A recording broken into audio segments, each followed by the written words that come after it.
சென்னையில் இரண்டாவது நாளாக நேற்றிரவும் விடிய விடிய மீட்பு பணிகள் நடைபெற்றன.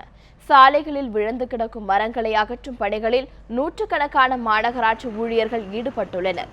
வர்தா புயல் நிகழ்த்திய கோர தாண்டவத்தால் மின்சாரம் தடைப்பட்டு நேற்று முன்தினம் இரவு முழுவதும் சென்னை நகரம் இருளில் மூழ்கிய நிலையில் காணப்பட்டது. இந்நிலையில் நேற்று சென்னையின் முக்கிய பகுதிகளான தீநகர், கோடம்பாக்கம் உள்ளிட்ட இடங்களில் மின் விநியோகம் ஓரளவிற்கு சீரடைய தொடங்கியது.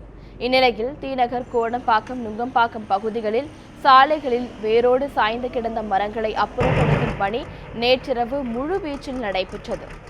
8 பொக்லைன் இயந்திரங்கள் மற்றும் 35 டிப்பர் லாரிகள் உதவியோடு சுமார் 200 மீட்பு குழுவினர் மீட்பு பணியில் ஈடுபட்டனர்.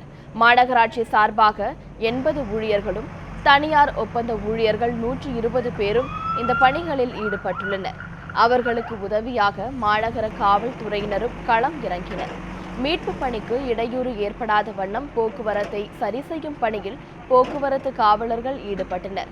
விடிய விடிய இந்த மீட்பு பணி தொடர்ந்தது.